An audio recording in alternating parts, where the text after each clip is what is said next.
Commit to praying for our nation's leaders every day. Choose honesty in every decision you make and intentionally become a blessing to someone in need.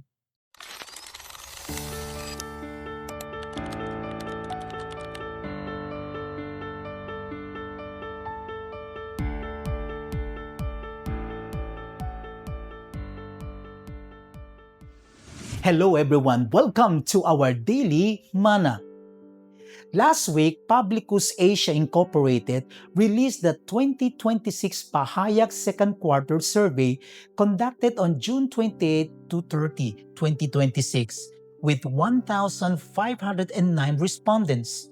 The survey asked Filipinos which issues President Ferdinand Marcos Jr.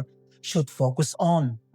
The leading concern was corruption, 29%, followed by the current state of corruption and its relationship to public trust, 9%. The Philippine economy, 7%, poverty, 6%, and prices or inflation, 6%. These findings reflect the concerns of many Filipinos who long for honest leadership, economic stability, and a better future. While surveys helps us understand what people consider important, God's Word points us to the foundation of a truly strong nation. Let's open our Bibles to Proverbs chapter 14, verse 31.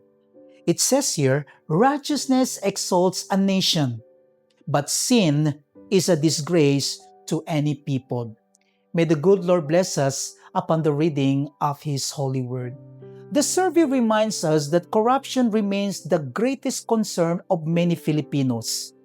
It is easy to think that the solution lies only in electing better leaders, creating stricter laws, or improving government programs. While these are important, the Bible teaches that the condition of a nation is closely connected to the condition of its people's hearts. Proverbs chapter 14 verse 34 declares that righteousness exalts a nation, while sin brings disgrace.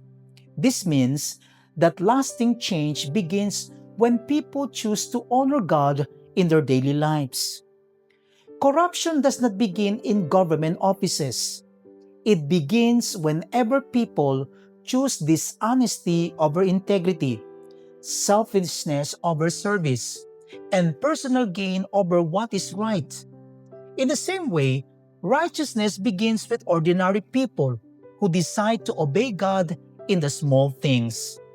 Every honest worker, every truthful student, every faithful parent, every ethical business owner, and every believer whose lives according to God's word contributes to building a healthier society. God often changes a nation not only through those in positions of authority, but also through His people who faithfully reflect His character wherever they are. As followers of Christ, we are called to be salt and light in the Word. Instead of merely complaining about the problems around us, we should ask God to make us part of the solution. We can pray for our leaders, practice honesty even when no one is watching, care for those who are struggling, and share the hope of the gospel. When Christ transforms individual hearts, families are strengthened, communities are renewed, and nations are blessed. The greatest need of our nation is not simply better systems or stronger policies, but hearts that are transformed by God. A nation is lifted up when its people choose righteousness, integrity, and obedience to the Lord. If we desire to see the Philippines change, we must first allow God to change us.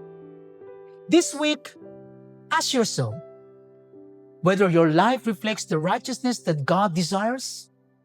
Commit to praying for our nation's leaders every day. Choose honesty in every decision you make and intentionally become a blessing to someone in need, rather than focusing only on what others should do. Ask God what He wants you to do to make a difference where He placed you. Let's pray. Heavenly Father, thank you for your word that reminds us that righteousness exalts a nation. Forgive us for the times we have contributed to the problems around us through our own attitudes and actions. Change our hearts first so that we may become people of integrity, compassion, and truth. We pray for President Ferdinand Marcos Jr., our government leaders, and all public servants.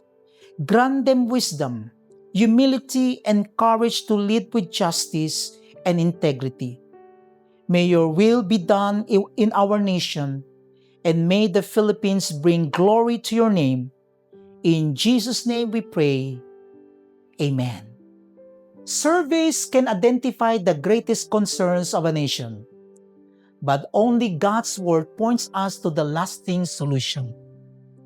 The Philippines needs wise leaders, sound policies, and economic progress. But above all, our nation needs men and women whose hearts belong to Christ. May we not only ask God to change our nation, but also allow Him to change us. As we walk in righteousness, become faithful witnesses, and pray for our leaders, we can be instruments of God's blessing to the Philippines. God bless everyone, and Shalom!